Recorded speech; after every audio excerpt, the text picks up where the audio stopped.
नमस्ते हमारे प्यारे दोस्तों। आज जीवन बदल देने वाली एक महत्वपूर्ण गौतम बुद्ध की कहानी लेकर आया हूं और असल जिंदगी में कामयाबी की राज कैसे प्राप्त होता है और इसे कैसे पहचाने। तो दोस्तों, जीवन की सारी समस्याओं की संविधान इस वीडियो में मिलने वाले हैं, इसलिए इस वीडियो को 1 मिनट भी छोड़कर मत जाना, वरना आप पूरा ज्ञान नहीं ले पाएंगे। तो मेरे motivate for it YouTube channel में आप सभी को दिल से स्वागत है। चलिए कहानी को शुरू करते हैं। पूर्ण चिंतित किसान। एक गांव में एक किसान था जिसे एक बहुत ही बुरी आदत लग चुकी थी, और वह आदत थी बेवजह चिंता करने की। वह हर समय किसी चीज की चिंता करता ही रहता। वह हर समय सोचता रहता कि कहीं मेरे साथ कुछ गलत ना हो जाए। किसान की अच्छी खासी फसल हो जाती थी। खेती करने के लिए 4 हट्टे कट्टे बैल थे, 2 बैल गाड़ियां थीं, एक अच्छा घर था, पत्नी और 2 प्यारे बच्चे थे। लेकिन फिर भी वह किसी अनहोनी के बारे में सोचकर बेवजह चिंता करता रहता।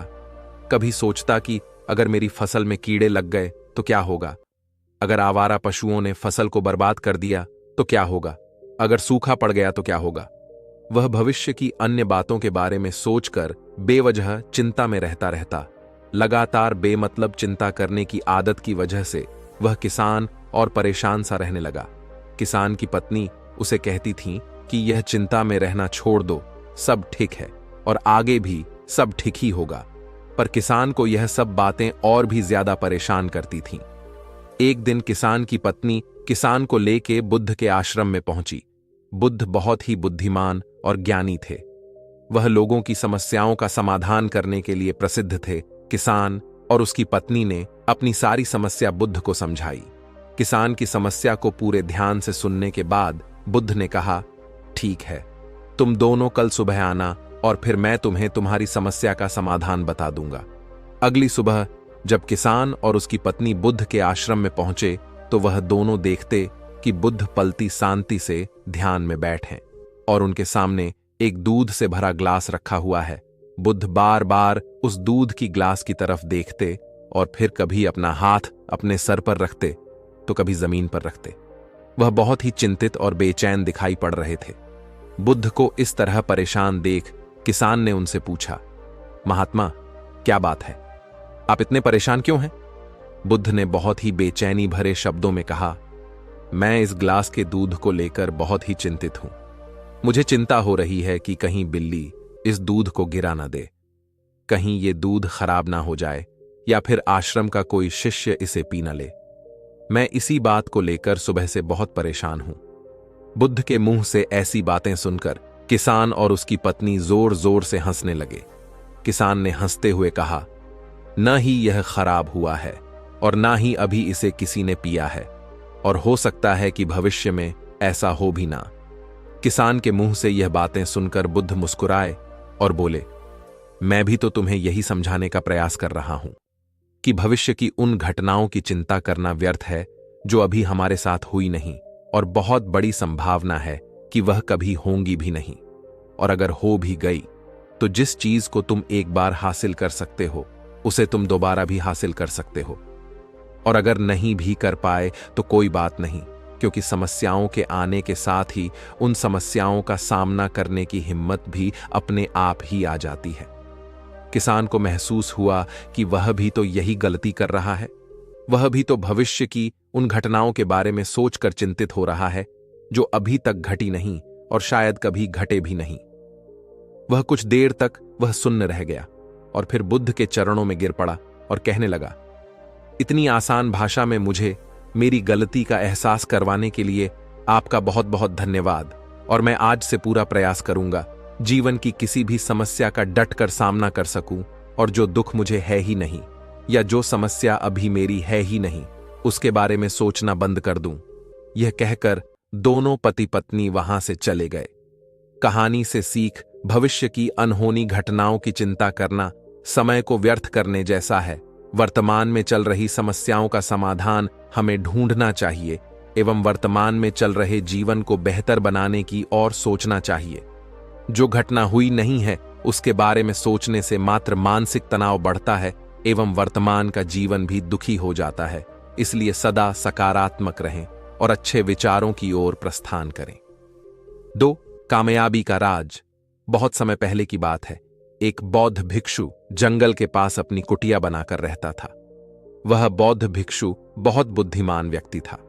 जो भी उसके पास अपनी समस्या लेकर आता था, वह उसकी समस्या का समाधान बहुत ही बुद्धिमानी से करता था। एक दिन वह भिक्षा मांगने के लिए पास के गांव में गया। जब वह भिक्षा मांगकर लौट रहा था तो रास्ते में एक युवक ने उसे रोककर कहा, मैंने सुना है कि आप किसी भी समस्या का समाधान बहुत ही बुद्धिमानी से करते हैं। हालांकि मुझे इस बात पर बिल्कुल भी विश्वास नहीं होता कि आप मेरी जटिल समस्या का समाधान कर सकते हैं, लेकिन मैंने लोगों से आपकी बुद्धिमत्ता के कई किस्से सुने हैं, इसलिए मैं आपसे कुछ पूछना चाहता हूं। हमें किसी भी काम में असफलता का डर क्यों होता है और हम अपने किसी भी लक्ष्य को कैसे प्राप्त कर सकते हैं बिना असफलता के डर के? बौद्ध भिक्षु उस युवक का यह प्रश्न सुनकर मुस्कुराए और बोले, मैं तुम्हारे इस प्रश्न का उत्तर अवश्य दूंगा और उसके बाद तुम्हारी सारी घबराहट भी समाप्त हो जाएगी, लेकिन उससे पहले तुम्हें मेरे साथ मेरी कुटिया तक चलना होगा। वह युवक उस तपस्वी की बुद्धिमत्ता की परीक्षा लेना चाहता था, इसीलिए वह कुटिया तक जाने को तैयार हो गया। इसके बाद बौद्ध भिक्षु उस व्यक्ति को जंगल में अपनी कुटिया में ले आया, लेकिन तब तक शाम हो चुकी थी, इसलिए वह दोनों खाना खाकर सो गए। अगले दिन जब वह उठा तो बौद्ध भिक्षु ने लड़के से कहा, चलो आज मैं तुम्हें जंगल में घुमाने ले चलता हूं, और वे दोनों जंगल में चले गए।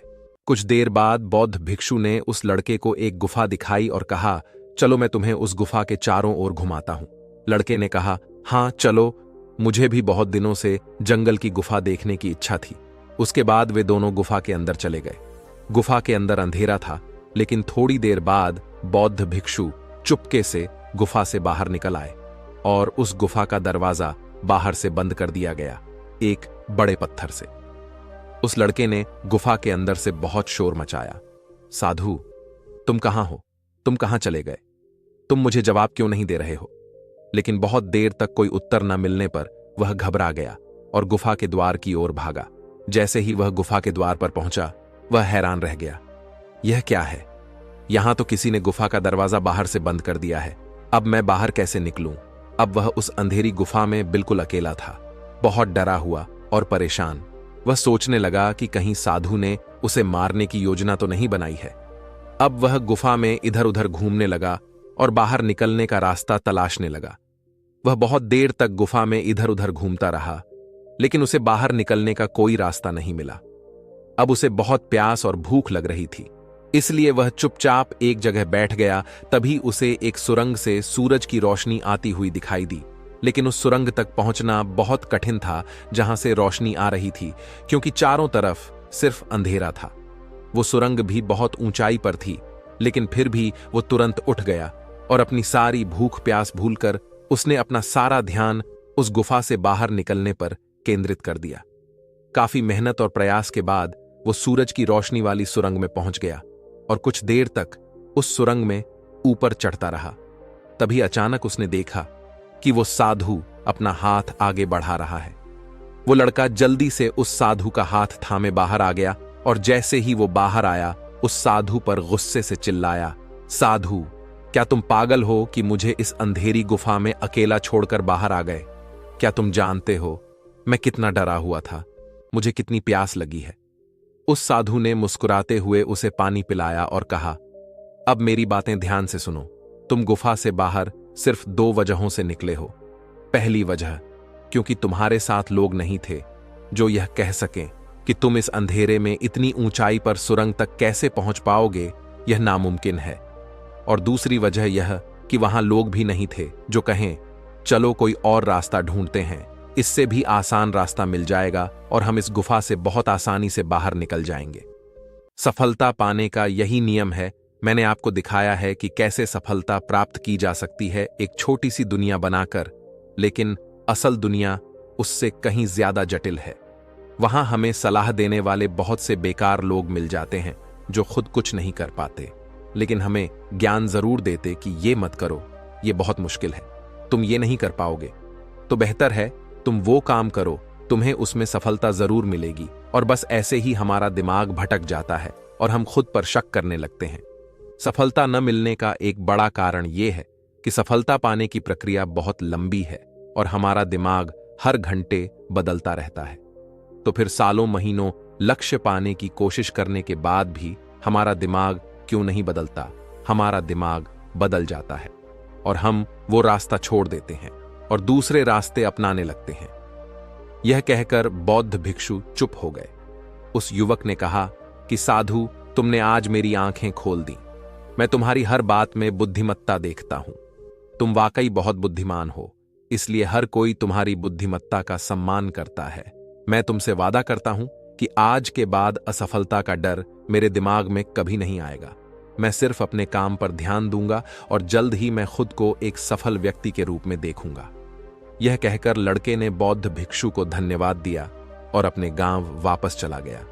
कहानी से सीख, किसी भी कार्य में सफलता पाने के लिए खुद पर विश्वास होना सबसे महत्वपूर्ण है। यदि खुद पर विश्वास नहीं है तो आपका मन उस कार्य में नहीं लगेगा।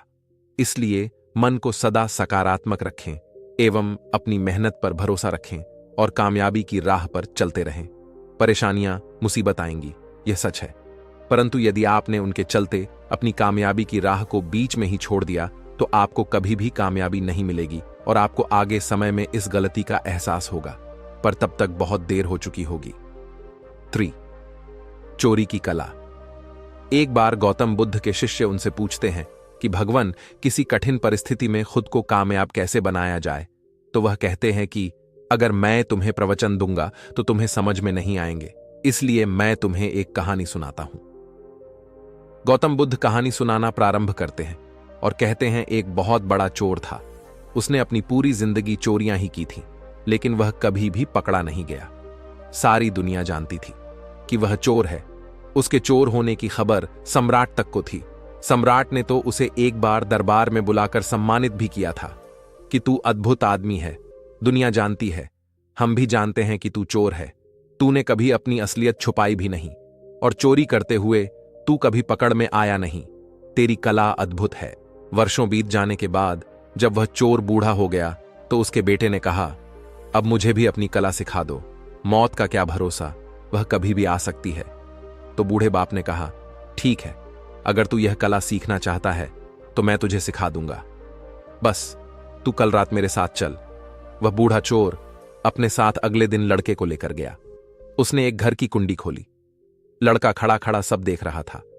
बूढ़ा चोर ऐसे कुंडी खोल रहा था, इतनी जैसे कोई चित्रकार चित्र बना रहा हो, कोई मूर्तिकार मूर्ति बना रहा हो, कोई भक्त मंदिर में पूजा कर रहा हो। वह मास्टर चोर था। वह कोई साधारण चोर नहीं था, बल्कि सैकड़ों चोरों का गुरु था। लड़का खड़ा खड़ा कांप रहा था। ठंड का मौसम नहीं था, लेकिन डर के मारे उसकी कपकपी छूट रही थी। वह चारों तरफ चौंक चौंक कर देख रहा था, लेकिन बाप अपने काम में मग्न था।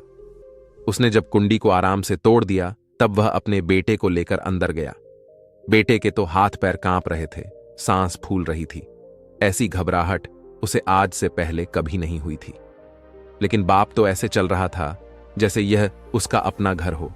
वह बेटे को लेकर अंदर गया। उसने कई दरवाजों के ताले तोड़े, फिर उसने कपड़े की एक बहुत बड़ी अलमारी का ताला तोड़ा और बेटे से कहा, तू इसके अंदर जा। बेटा अलमारी के अंदर गया। अंदर हीरे जवाहरात जड़ित बेस कीमती वस्त्र थे। जैसे ही बेटा अलमारी के अंदर गया, बाप ने अलमारी का ताला लगाकर चाबी अपनी जेब में रख ली। लड़का अंदर फंस गया, पर बाप कमरे से बाहर गया और दरवाजे के पास जाकर जोर से चिल्लाया, चोर चोर, और गेट से निकलकर अपने घर चला गया। घर के सभी लोग जाग गए, पड़ोसी भी जाग गए। अलमारी में बंद लड़के ने तो अपना सिर पीट लिया कि यह क्या सिखाना हुआ, मारे गए। बाप ने तो निकलने का कोई उपाय ही नहीं छोड़ा, ताला लगा दिया और चाबी भी साथ ले गया। पूरे घर में लोग घूम रहे थे। नौकरानी चोर ढूंढते हुए उस जगह पर आई जहां अलमारी में चोर बंद था। लड़के को कुछ भी नहीं सूझ रहा था कि क्या करें। बुद्धि बिल्कुल बेकाबू हो गई, लेकिन जहां बुद्धि बेकाबू हो जाती है वहां भीतर की आंतरिक चेतना जागती है। अचानक जैसे किसी ऊर्जा ने उसको पकड़ लिया और उसने इस तरह आवाज निकाली जैसे कोई चूहा कपड़े को कुतर रहा हो। ऐसा उसने अपनी जिंदगी में पहले कभी नहीं किया था। उसे खुद भी अपने पर हैरानी हुई। नौकरानी चाबी ढूंढ कर लाई, दरवाजा खोला और दिया लेकर अंदर झांका कि शायद चूहा होगा। लेकिन जैसे ही नौकरानी ने दिया लेकर अंदर झांका, उसने फूंक मारकर दिया बुझाया और नौकरानी को धक्का देकर वहां से भागा। जब वह दरवाजे से निकला तो उसे देखकर कई आदमी उसके पीछे भागे। बड़ा शोर शराबा मच गया। आसपास के सभी लोग इकट्ठे हो गए। वह जान बचाकर भागा। ऐसा वह आज से पहले कभी भागा नहीं था। उसे विश्वास ही नहीं हो रहा था कि भागने वाला मैं ही हूं, जैसे कोई और ही भाग रहा हो। भागते हुए वह एक कुएं के पास पहुंचा और वहीं पड़े एक बड़े से पत्थर को उठाकर कुएं में पटका। उसे यह भी नहीं पता था कि यह मैं क्या कर रहा हूं, जैसे कोई और ही करवा रहा है। जैसे ही पत्थर कुएं में गिरा, उसकी आवाज सुनकर सारी भीड़ कुएं के चारों ओर इकट्ठी हो गई। सबको लगा कि चोर का पैर फिसला और वह कुएं में गिर गया है, लेकिन तब चोर झाड़ी के पीछे सांस रोककर खड़ा था। मौका मिलते ही वह दबे पांव वहां से निकलकर घर चला गया। उसने मन ही मन खुद से कहा, आज इस बाप को ठीक करना ही पड़ेगा। यह कैसा सिखाना हुआ। वह दरवाजे को धक्का देता हुआ अंदर गया। वहां बिस्तर पर बाप कंबल ओढ़े आराम से सो रहा था। उसने झटके से कंबल खींचा और कहा, यह क्या है? आप क्या मुझे मार डालना चाहते हैं? बाप ने कहा, तू आ गया, तू सीख गया, अब और कुछ सिखाने की कोई जरूरत नहीं रही। बेटे ने कहा, अरे कुछ तो कहो, अरे कुछ तो पूछो मेरा हाल, क्योंकि अब मैं रात भर सो ना पाऊंगा। फिर बेटे ने सारी कहानी सुनाई कि मेरे साथ ऐसा ऐसा हुआ। बाप ने हंसकर कहा कि बेटा, तूने चोरी करने के बाद अपनी पूरी जान लगा दी। अपनी जान बचाने के लिए यही सबसे बड़ी सीख है। ध्यान की कला भी चोरी जैसी ही है, वहां बस होश चाहिए। जब बुद्धि अलग हो जाती है तो सजगता आ जाती है, और जहां सजगता आ जाती है वहां तुम जाग जाते हो, और जहां तुम जाग जाते हो वहां विचार अपने आप खत्म हो जाते हैं। बस मन काम करता है, तब तुम्हें कामयाब होने से की नहीं रोक सकता। जीवन में अगर कामयाब होना है तो खतरे भी बड़े लेने पड़ेंगे, तभी कामयाब हुआ जा सकता है। बाप की बात सुन लड़के ने अपने पिता तो गुरु की तरह प्रणाम किया और गले से लगा लिया। यहीं पर गौतम बुद्ध अपनी कहानी खत्म करते हैं और कहते हैं, बुरा वक्त इंसान को कामयाब बना देता है। जब उसे लगता है कि अगर मैंने प्रयास नहीं किया तो मेरा जीवन बर्बाद हो जाएगा, और जब वह प्रयास करता है तो उसे सफलता जरूर मिलती है। कहानी से सीख, कठिन परिस्थिति में हमें अपने मन से काबू नहीं खोना चाहिए और सदा धैर्य रखना चाहिए। कठिन परिस्थिति में यदि मन को काबू न किया जाए तो वह जीवन को बड़ी कठिनाइयों में डाल सकता है। किसी भी कार्य में सफल होने के लिए अनुभव जरूरी है। बिना अनुवाद के आप किसी भी कार्य में बड़ी उपाधि नहीं पा सकते हैं। इसलिए सदा अपने कार्य के माहिर बने और सभी को दिखा दें कि आप सबसे अलग हैं। जो भी काम आप कर रहे हैं वह काम और भी लोग करते होंगे, इसीलिए लोग आपको क्यों याद रखेंगे। यदि आप चाहते हैं कि लोग आपको याद रखें तो आपको सबसे अलग कुछ करना होगा। पहाड़ी की चढ़ाई। एक बार की बात है, पहाड़ी के ठीक नीचे एक छोटे से गांव में एक लड़का रहता था। वह लड़का पूरे गांव में अपने आलस्य और कमजोरी के लिए मशहूर था। सभी गांव वाले उसे आलसी कहते थे, क्योंकि वह सारा दिन पेड़ के नीचे लेटा रहता था। इसलिए वह झपकी लेता रहता था और अपने भविष्य के बारे में सपने देखता रहता था। उसके दिन बेकार बीत रहे थे। एक दिन बुद्ध उसके गांव में आए। वह अगले 3 दिनों तक उसी गांव में रहने वाले थे। बुद्ध पूरा दिन भीख मांगते हुए बिताते थे और लोगों को उपदेश देते थे, और रात को गांव के बाहर मठ में आराम करते थे। जब भी बुद्ध भिक्षा मांगने जाते थे और बुद्ध जब भिक्षा लेकर लौटते थे तो वह हर बार उस पेड़ के नीचे उस लड़के को पाते थे। बुद्ध 2 दिनों तक यह सब देखते रहे और वह समझ गए कि यह लड़का मानसिक आलस्य का गुलाम है। तीसरे दिन बुद्ध भिक्षा लेकर लौट रहे थे तो वह उस लड़के के पास गए जो अभी भी पेड़ के नीचे लेटा हुआ था। भिक्षु ने लड़के से कहा, बेटा, मेरे पास तुम्हारे लिए एक काम है। मैं चाहता हूं कि तुम उस पहाड़ी की चोटी पर जाओ और वहां से मेरे लिए एक पंख लेकर आओ। लड़के ने लेटे लेटे अपना सिर पहाड़ी की ओर घुमाया और उसकी सबसे ऊंची चोटी पर नजर डाली। फिर उसने बुद्ध की ओर देखा और कहा, यह असंभव है। मैं उस पहाड़ी की चोटी पर नहीं पहुंच सकता। मैं बहुत आलसी हूं। बुद्ध ने मुस्कुराते हुए कहा, अरे लेकिन जिस पंख की मुझे तलाश है वह तो इस पहाड़ी की चोटी पर भी नहीं मिलेगा। वह तो इस पहाड़ी के दूसरी तरफ की गुफा में मिलेगा, जिसके लिए तुम्हें इस पहाड़ी की चोटी पर चढ़ना पड़ेगा और दूसरी तरफ उतर जाओ। लेकिन यह कोई साधारण पंख नहीं है। ऐसा पंख तुमने आज तक नहीं देखा होगा। यह बहुत ही दुर्लभ और सुंदर पंख है जो अपनी रोशनी फैलाता है। बुद्ध की इन बातों से लड़के के मन में जिज्ञासा जागृत हुई। उसने आज से पहले ऐसे पंख के बारे में कभी नहीं सुना था और ऐसी रोमांचक यात्रा के बारे में सोचकर वह अंदर ही अंदर उत्साहित हो गया। इसीलिए उसने साधु की चुनौती स्वीकार करने का फैसला किया और वह पहाड़ी की ओर चल पड़ा। लेकिन चढ़ाई बहुत लंबी और कठिन थी। जल्द ही लड़के का शरीर थकने लगा और उसकी सांस फूलने लगी और शरीर से बहुत पसीना आने लगा। लेकिन वह चलता रहा। जैसे जैसे वह ऊपर चढ़ता गया उसे खुशी और उत्साह महसूस होने लगी जो उसने पहले कभी महसूस नहीं की थी। आखिरकार जब वह कड़ी मेहनत और लंबे प्रयास के बाद पहाड़ी की चोटी पर पहुंचा तो वह पूरी तरह से थक चुका था। लेकिन वह बहुत खुश था। वह अपने अंदर संतुष्टि महसूस कर रहा था। उसके चेहरे पर एक योद्धा की मुस्कान थी, जैसे उसने कोई लड़ाई जीत ली हो। उसने पहाड़ी की चोटी से नीचे देखा और उसके सामने एक बहुत ही सुंदर दृश्य था। उसे अपने भीतर एक उपलब्धि की भावना महसूस हुई जो उसने पहले कभी नहीं की थी। लेकिन असली चुनौती आगे थी। लड़के को पहाड़ के दूसरी तरफ उतरना था और उस गुफा को खोजना था जहां उस पंख की मिलने की बात बुद्ध ने बताई थी। चोटी से उतरना और भी मुश्किल और खतरनाक था क्योंकि ढलान बहुत खड़ी थी। उतरने के दौरान लड़का लड़खड़ा गया और कई बार गिर गया। गिरने का डर उसके अंदर भी था, लेकिन बुद्ध को पंख लाने का वादा करने के कारण वह आगे बढ़ता रहा। बहुत खोजबीन और कड़ी मेहनत के बाद जब वह आखिरकार गुफा में पहुंचा तो उसने देखा कि पंख वहीं पड़ा था जो गुफा के प्रवेश द्वार से आ रही चमक कर आती रोशनी में चमक रहा था। उसने पंख उठाया, लेकिन उसकी खूबसूरती देखकर दंग रह गया। वह बहुत देर से पंखों को देख रहा था, लेकिन अचानक उसे याद आया कि उसे अभी वापस भी जाना है। उसने खुद को देखा। वह पूरी तरह से थक चुका था। वह चिंतित हो गया कि वह पहाड़ पर कैसे चढ़ेगा और भिक्षु को पंख कैसे देगा। एक पल के लिए उसने हार मानने के बारे में सोचा, लेकिन फिर उसे याद आया पहाड़ी की चोटी पर पहुंचने पर उसे जो उपलब्धि और गर्व की अनुभूति हुई थी। उसे एहसास हुआ कि उसके पास फिर से इस यात्रा को पूरा करने की ताकत और दृढ़ संकल्प है। उसने पहाड़ी पर चढ़ना शुरू किया। उसकी मांसपेशियों में दर्द था, पैर कांप रहे थे। वह कई बार लड़खड़ा कर गिरा, लेकिन उसने हार नहीं मानी। वह लगातार खुद को आगे बढ़ाने की कोशिश कर रहा था। कठिन प्रयास और घंटों की मेहनत के बाद आखिरकार जब वह बुद्ध के पास पहुंचा और जब उसने वह पंख भिक्षु के हाथ में रखा तो उसकी खुशी की कोई सीमा नहीं रही। उसे लगा कि आज उसने अपने आलस्य पर नियंत्रण पा लिया और उसने कुछ महत्वपूर्ण काम किया। बुद्ध उसके चेहरे पर संतुष्टि और खुशी के भाव देखकर मुस्कुराए और बोले, बहुत बढ़िया बेटा, आज तुमने जीवन का एक महत्वपूर्ण सबक सीखा कि आलस्य कोई ऐसी चीज नहीं है जिसे स्वीकार या सहन किया जाना चाहिए। आलस्य एक चुनौती है जिसे पार करना ही होगा। यह एक बाधा है जिसे पार करना ही होगा और आलस्य को समाप्त करने के लिए आपको अपना पहला कदम उठाना ही होगा। आपको अपने लक्ष्य की ओर बढ़ना होगा और आपको तब तक चलते रहना होगा जब तक आप अपनी मंजिल तक नहीं पहुंच जाते।